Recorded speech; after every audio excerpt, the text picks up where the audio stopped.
안녕하십니까. 법알목 가이드의 박남주입니다. 변호사 강성신입니다. 네, 여러분들 깜빵이라는 거 들으시면요 어떤 게 떠오르시나요? 교도소, 구치소, 도대체 뭔지 잘 모르시는 분들도 많으실 것 같은데 오늘 이 깜빵에 대한 모든 것을 풀어보도록 하겠습니다. 모든 분이 모르실 거라고 우리가 확답할 수는 없어요. 여기 이 채널을 보시는 분들 중에서도 사실 유경험자인 경우에는 저희들보다 더 많이 알고 계실 수도 있습니다. 아, 네, 그렇군요. 네네네. 네, 오늘 깜빵에 대해서 모든 것을 알려주실 게스트분을 모셨습니다. 네, 안녕하세요. 덕명법무사무소 현창임 변호사입니다. 반갑습니다. 네. 잘생기셨어요. 깜빵과 어울리지 않게 이렇게 수려한 외모를 가진. 여기 계신 변호사님들 깜빵 많이 갔다 오셨죠? 저희는 이제 접견을 하러 많이 가죠. 구치소나 교도소에 있는 의뢰인이 있으면 그때 접견을 좀 하러 많이 가죠. 일단 헌법상에 뭐 변호인의 조력을 받을 권리 또 우리가 권리로서 명시가 되어 있고 저희가 이제 보통 사건을 처리하는 경우 특히 이제 형사 사건이 되겠죠. 이 경우에 수감이 대신 수감 생활을 하시는 분들을 대상으로 저희가 변호인으로서 가가지고 그분들과 이제 소통을 할 수 있는 이제 그런 자리가 마련이 되어 있습니다. 그게 이제 하나의 권리이기도 하고요. 그런 의미에서 자주 가는 거지 뭐 다른 의미에서 저희가 자주 가는 건 아니에요. 아, 그렇죠. 네네네. 군대 보면 이제 면회를 하잖아요. 이렇게, 그렇습니다. 맞아요. 군대를 맞아요. 보면 면회가 있는데 우리 일반인 분들이 하는 일반 면회 같은 경우에는 약간 좀 제한돼요. 뭐 일주일에 뭐 한 번 뭐 10분 정도밖에 안 되는데 변호인 이제 면회 같은 경우에는 저희는 접견이라고 하는데 그거는 조금 좀 다양하게 좀 여러 시간 동안 할 수가 있고 좀 시간도 조금 오래 할 수 있고 좀 빈도수도 좀 많이 할 수 있는 편입니다. 뭐 장소도 이렇게 분리가 되어 있어요. 장소도 그래요? 변호인 접견실이랑 일반 접견실이 분리가 되어 있고 일반 접견실 같은 경우에는 그 영화나 드라마 같은 데 보면 지금 코로나19 상황 때문에 벽 같은 게 이제 많이 친 상태에서 대화를 하잖아요. 네. 여기에는 그게 있어요. 이게 투명 창 같은 게 있어가지고 네. 쉽게 얘기하면 이렇게 빵꾸 뻥뻥뻥 뚫려가지고 그 안에 뭘 넣으면 안 되겠지만 네. 소리를 이제 좀 효과적으로 전달하기 위해서 구멍을 뚫려 이때 네. 막혀 있습니다. 아, 그렇군요. 막혀 있고 막 여기 밑에 보면은 막 타이머 같은 것도 있고 네. 녹음도 될 거예요. 네. 근데 변호인 접견 같은 경우에는 그게 원칙적으로 있지 않아요. 아, 그렇군요. 예, 물론 뭐 코로나 상황이라고 해서 요즘에 좀 이렇게 막아놓고 혹은 뭐 신체적인 접촉 같은 거를 위해서만 반 정도 막아놓는 경우들은 경우에 따라서 있는데 원칙적으로는 이 제한을 하지는 않습니다. 뭐 시간이라든지 그리고 대화 내용 이런 것도 비밀에 붙여지기 때문에 네. 좀 차이가 있다고 볼 수가 있죠. 자, 우리가 일반 면회를 하면 이제 일반인분들이 면회를 하게 되면요, 그 영화 같은 데 보면 되게 멋있게 무슨 신세계 같은 뭐 영화 같은 거 보면은 진짜 멋있게 막 이렇게 해서 얘기하고 그러잖아요. 안 들려요. 조그마한 그 녹음기 같은 게 있는데 거기다 대고 잘 들리세요 하면서 이렇게 진짜 그 얘기를 해야 들리는 정도고 이제 일단 실제 이제 면회장에 가보면은 그렇게 멋있게 얘기할 수 있는 구조가 전혀 안 돼 있어요. 다 녹음되고 있고. 네, 그럼 영화 드라마 얘기가 나온 김에 하나만 더 물어보고 싶은 게 이 접견을 가실 때 사식을 좀 갖다 달라고 하는 분 계신가요? 전혀 없어요. 근데 그래요? 그런 거는 일단은 저희도 비밀성이 보장된 장소에서 이제 의뢰인과 소통을 하고는 있지만 들어가기 전에 네. 수색을 다 해요. 검사를 다 합니다. 네. 저희가 막 뭐 검색대도 통과를 해야 되고 갖고 있는 물품 중에 뭐 전자기기 같은 게 또 있으면 안 돼요. 네. 그러니까 그런 것들을 다 이제 맡겨놓고 가는 거기 때문에 무제한적으로 막 우리 의뢰인은 막 빵을 좋아하고 떡볶이를 좋아하니까 막 순대 같은 거 싸가지고 네. 들어가가지고 몰래 먹여주고 이런 거는 안 돼요. 실제로 변호사가 접견을 갔다가 무슨 뭐 그런 걸 넣어줬다 아니면 담배 이런 걸 전달을 해줬다. 이거는 완전 큰 범죄가 될 수도 있거든요. 이건 그렇죠. 징계 사유이기도 하고요. 네. 큰일 납니다. 네, 확실해졌네요. 영화, 드라마와 실제는 전혀 다르다는 거. 그러면요, 이 깜빵에 대해서 이 용어에 대해서부터 좀 자세히 알아봐야 될 것 같은데요. 이 깜빵이 도대체 어떤 경우에 이런 깜빵에 가게 되는 것이죠? 자, 우리 형법에 형벌이 좀 9개가 정해져 있는데요. 대표적인 게 뭐 사형, 징역, 금고, 벌금 이렇게 있고 자격상실, 자격정지, 구류, 과료, 몰수 이렇게 있는데 여기서 바로 징역하고 금고가 우리가 말하는 소위 깜빵에 보낸다고 하는 거예요.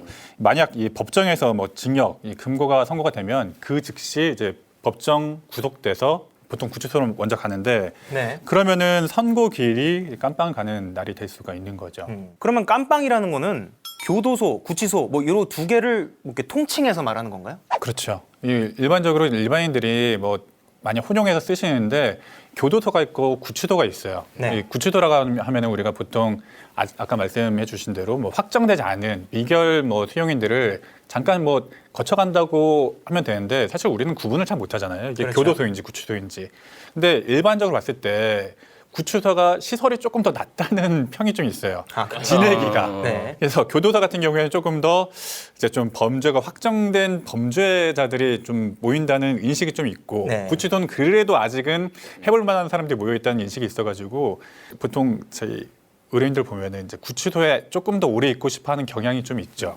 완벽하게 100% 절대적인 기준은 아니지만 이제 구치소의 경우에는 대부분의 미결수, 이제 미결수란 형이 이제 확정되지 않았는데 그럼에도 불구하고 소위 깜빵에 들어가 있는 경우들이 있단 말이에요. 뭐 구속을 당한다든지 그러면 이제 재판의 결과가 나오기 전 미결정인 상태에서도 충분히 깜빵에 들어가 있을 수 있다. 이제 이런 경우에는 통상적으로 구치소에 가 있게 되고 그 정말 형이 확정이 됐어요. 형이 확정이 돼서 이제 깜빵에 가서 이제 복역을 하는 경우에는 교도소로 가게 되는데 이 말씀을 해주신 것 같고 모르겠습니다. 저도 안에 들어가 보지는 않았지만 저도 들리는 말에 의하면 기결수 그러니까는 이미 형이 확정된 사람들보다는 미결수가 조금 더 모르겠어요. 뭐 편의라든지 이런 게 또 좋은가 봐요. 뭐 시설 그런 부분에 있어서 좋은 것 같은데 제가 실무를 겪다 보면 이건 어쨌든 절대적인 기준은 아닙니다. 미결인 경우에도 교도소에 있는 경우도 있고요. 기결인 경우에도 구치소에 있는 경우도 있긴 해요. 네. 보통 저희가 영화나 드라마, 이 법정 드라마를 잘 못 보는데 현실하고 좀 많이 다른 경우가 있거든요. 근데 제가 생각하기로 아마 영화나 드라마하고 현실하고 좀 비슷한 장면이 있다면 바로 그 장면이에요. 네. 되게 비현실적인 장면이거든요. 이게. 네. 이제 선고 기일에 이제 피고인이 가서 이제 선고를 들을 때 판사님이 그 선고하는 그 얘기를 듣는 게 시간이 되게 느려지고 되게 클로즈업돼서 보여요. 저도 그거를 네. 경험한 적이 있습니다. 어떻게 경험했어요? 저 방송에서 개편됐다고 다음부터 안 나오지 말라고 할 때 그거 진짜로 느리게 보이더라고요. 이게 되게 판타지 같았어. 이게 진짜인가? 맞아요. 저는 변호인 입장에서 이제 뒤에서 이렇게 좀 정자하고 좀 듣는데 이제 피고인이 우리 피고인 가서 갔다 오세요. 근데 갔다 오지 못할 수도 있어요. 가서 듣는데 판사님께서 징역 몇 년에 처한다 하면은 그 피고인분이 하고 저를 싹 돌아봐요. 그러면 저걸 고개를 끄덕끄덕하죠. 면회 갈게요. 잠깐 갈게요. 선고를 들은 다음에 만약에 징역형이 나오게 되면은 그 옆에 또 다른 쪽문이 있어요. 쪽문으로 이제 법정 경위하고 같이 나가게 됩니다. 네. 그 순간이 되게 슬로우 모션처럼 보여요. 진짜 정말 좀 비현실적인 영화 같은 장면이 그때 나와요.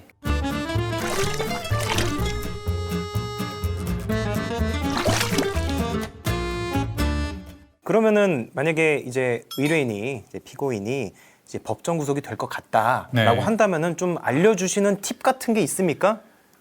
저는 예를 들어서 뭘 누구한테 연락을 해라 뭐 이런 것들이 있을 것 같은데. 네. 핸드폰도 뭐 일단 갖고 가지 말라고 하고. 운전하지 마시고 운전하지 자차도 하지 마시고 이제 그 대중교통 이용하고 오시라고 넌지시 말씀드리죠. 이게 시그널인데요. 그러면은 만약에 의뢰인께서 이제 변호사님들을 만나서 상담을 할 때 갑자기 잘 될 거예요. 걱정하지 마세요. 근데 내일은 그 핸드폰 두고 오시고요. 그 차도 두고 오시고 이게 딱 시그널이 떨어지면은 근데 이제 나 뭐 구속이구나. 이렇게 알아야 되는 거네요. 그러면. 이제 어쩔 수 없이 그런 말을 사실 의뢰인한테 직접적으로 하기가 쉽진 않아요. 네. 네, 심적으로 부담도 되고 그래서 쉽지는 않은데 그래서 저는 보통 이제 가족들한테 좀 애둘러서 얘기를 전하는 편이에요. 네. 그리고 웬만하면은 이제 그 선고일에는 최대한 좀 조심하게 좀 대중교통 이용하시고 네. 그렇게 하시기를 좀 추천드리는 편입니다. 뭐 판사님들도 사람이잖아요. 어쨌든 네. 뭐 사람인지라 거기다 받는 어떤 인상 같은 것도 중요할 수도 있다고 봐요, 저는. 네. 그래서 막 진짜 뭐 얘기를 하는 거야. 막 법정에 나와가지고 자기는 이 세상에서 제일 불쌍하고 자기는 너무 안 됐고 이 사회의 피해자고 하는데 막 시계는 막 롤땡땡 막 이런 거 막 금빛 번쩍번쩍거리는 거 뭐 아무렇지도 않게 차고 나와. 이제 그러면 저는 이거 빼라 해. 물론 이제 그게 어떻게 보면은 뭐 인상이라는 게 당연히 재판의 결과에 영향을 미치지는 않겠지만 않다고 봐야 되죠. 네. 우리는 그렇게 믿어야 되겠지만 사실 모르겠습니다. 저는 그런 부분에 있어서도 뭐 태도 이런 저 부분에 있어서도 굉장히 중요하다고 보는데 특히 형사법정에서는 복장이 되게 중요하다고 아직도 좀 생각해요. 근데 선고기일에 이제 좀 예전에 있었던 일인데 막 보라색 바지에 제가 분명히 자켓을 입고 오라고 했거든요. 전 정장 자켓은 말한 건데 뭐 말도 안 되는 뭐 아이보리 자켓 이런 걸 입고 가죽 자켓 쇠도 박혀 있을 것 예, 약간 좀 이런 징 박혀 있는 자켓을 입고 오셨더라고요.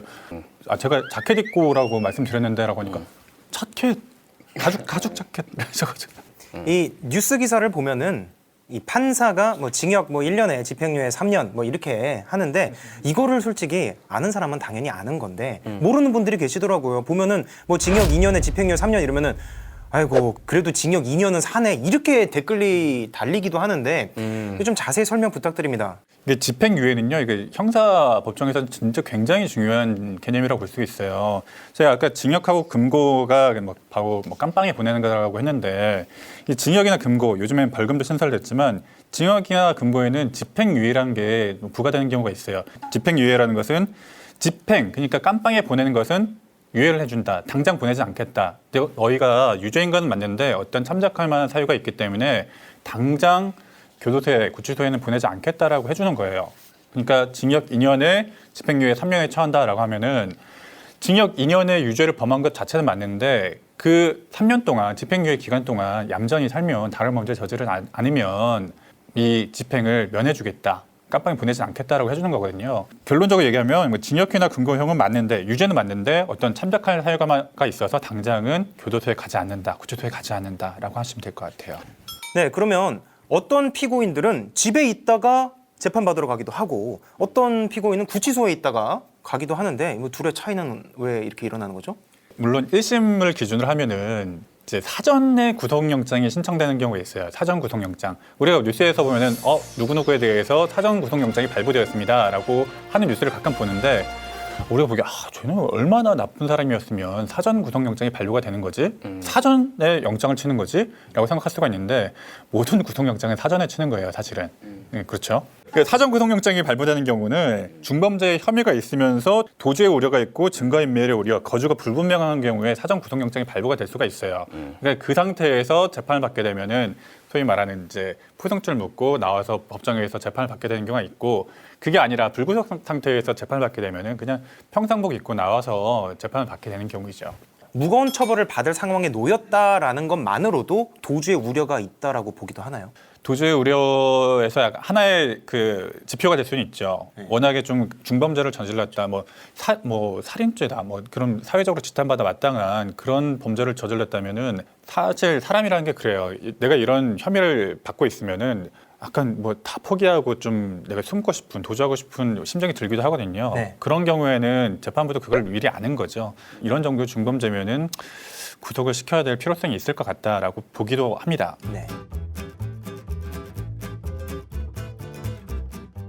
네, 그러면 어떤 피고인은 구치소에 있다가 재판을 받은 뒤에 이제 징역 선고를 받기도 하는데, 그러면 그 구치소에 있던 기간은 어떻게 되는 거죠? 이것은 미결 구금일수라고 해서 당연히 나중에 선고가 되면, 형이 확정이 되게 되면은 미결 구금일수를 그 확정된 형에서 공제를 해줘요. 네. 이미 이만큼 형을 이미 살고 있으니까 이거는 뭐 살았던 걸로, 형이 뭐 집행된 걸로 봐주는 거죠. 네. 그러니까 그걸 산입이라고 보면 될 것 같아요. 산입돼 주는 거죠. 공제라고 하기보다는 뭐 산입됐다고 하는 게 정확한 표현이겠네요. 네. 이인신이 구속돼 있는 부분에 있어서는 똑같기 때문에 사회랑 격리가 되는 거잖아요. 그러니까 이제 그 기간을 산입을 시키는 거예요. 피고인 입장에서는 어차피 산입이 되니까 그리고 구치소에서 약간 미결 상태로 남아 있는 게 조금 더 처우가 좋을 듯한 기분도 들면은 계속해서 형이 확정 안 되게 하면서 뭐 이렇게 전략적으로 하는 사람들도 있겠네요. 그럼 뭐 케바케겠지만 일단은 미결이면은 보석의 가능성도 있는 거잖아요. 어쨌든 뭐 보석 심사를 청구를 할 수 있단 말이에요. 뭐 기결이면 이제 뭐 물론 가석방 이런 것까지 얘기하면 뭐 할 말 없지만 네. 일단 뭐 보석 제도가 미결에서는 그러니까 나와 버릴 수 있단 말이에요. 여러분들이 들어보셨을 거예요. 뭐 보석 청구를 해가지고 나왔다 뭐 이제 그런 가능성이 있기 때문에 일단은 법적으로 봐서도, 그러니까 형사소송법적으로 봐서도 미결일 경우가 더 유리하다고 볼 수 있겠고, 그 사람들의 입장에서는 그럼 모르겠어요. 안에 제가 들어가서 살아보지는 않았기 때문에 뭐 미결인 경우에 얼마나 뭐 더 시설이 좋고 기결일 경우에 안 좋고 이것까지는 모르겠습니다만, 제가 그냥 겪은 사람들을 봤을 때는 미결의 상태가 더 좀 선호가 되는 것 같기는 해요. 네. 저도 정확히는 모르겠어요. 알겠습니다. 들어가 봐야 알아요. 한번 뭐 시청자들을 위해서 한번 들어가 보실 생각? 아니 저는 안 봤는데 저는 연속곡을 안 보잖아요. 네. 근데 슬기로운 깜빵 생활? 예. 그게 엄청 뭐 이렇게 흥행을 그쵸. 했다면서요. 근데 되게 그게 사실적이래요. 그래서 그거를 한번 좀 참고해 보시면 나오려나? 그럼 모르겠네. 사실적인 건 사람들이 어떻게 하는 거죠? 그 다 갔다 오셨나? 갔다 오신 사람들이 후기를 남길 수 있지. 아, 그렇구나. 그렇지만 저는 어쨌든 이 영상을 보시는 여러분들은 그런 일이 일어나지 않기를 진심으로 바랍니다. 안 가시는 게 제일 좋죠. 네.